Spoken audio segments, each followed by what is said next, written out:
قرض لے کر قربانی کر سکتے ہیں؟ قربانی کس پر واجب ہے؟ کیا قربانی قرض لے کر کی جا سکتی ہے؟ عادل حسین کشمیر سے۔ ہاں، قربانی قرض لے کے بھی کی جا سکتی ہے، بشرطے کہ قرض اتارنے کی پوری صلاحیت اور طاقت آپ میں موجود ہو۔ یہ نہیں کہ قرض لے لیا تو جس کا لیا وہ جس سے لیا وہ پورے مہینے آپ کو وہ بیچارہ ساری سال ہی آپ کو صلواتیں سناتا رہے کہ پی گیا قرض لے کے۔ تو قرض ادا کرنے کی اگر پوری قدرت ہے تو قرضہ لے کے بھی آپ قربانی کر سکتے ہیں۔ قربانی واجب کس پر ہے؟ وہی 5 چیزوں کا نصاب ہے: سونا، چاندی، مال تجارت، یعنی مال تجارت کہتے ہیں جو مال بیچنے کے لیے خریدا ہو، اور کرنسی، اور ضرورت سے زیادہ سامان۔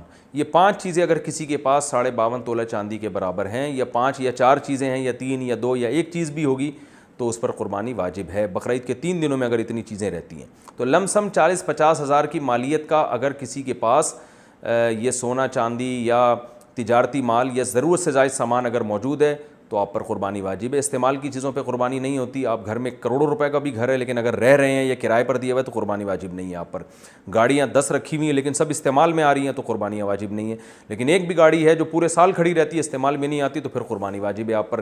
تو 40-50 ہزار لم سم مالیت کا کے رقم کا جو شخص مالک ہوگا، اچھا قرضہ بھی مائنس کیا جائے گا اس میں سے، قرضہ مائنس کر کے اتنی رقم، تو اتنی رقم اگر آپ کے پاس ہے یا اتنی رقم کا سونا چاندی وغیرہ ہے آپ کے پاس، تو پھر اس میں سے آپ پہلے گیس بجلی کا بل اور ضروری راشن کا خرچہ نکالیں گے۔ نکالنے کے بعد اگر اتنا بچتا ہے تو پھر آپ پر قربانی واجب ہے۔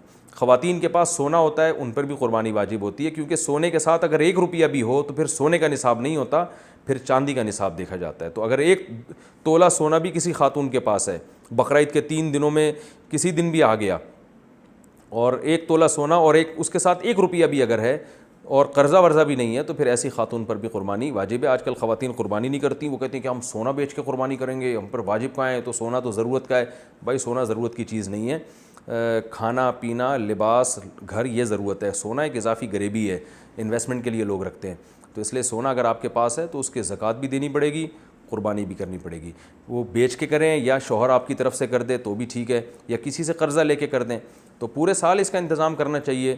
قربانی، صدقہ فطر اور زکوٰۃ، یہ 3 چیزیں تو واجب ہوتی ہیں، تو پورے سال جو ہے اپنے پاس اتنے رقم مہینے میں جوڑ کے رکھنے چاہیے کہ جب یہ چیزیں واجب ہوں تو آپ شرعی ان حقوق کو ادا کر سکیں۔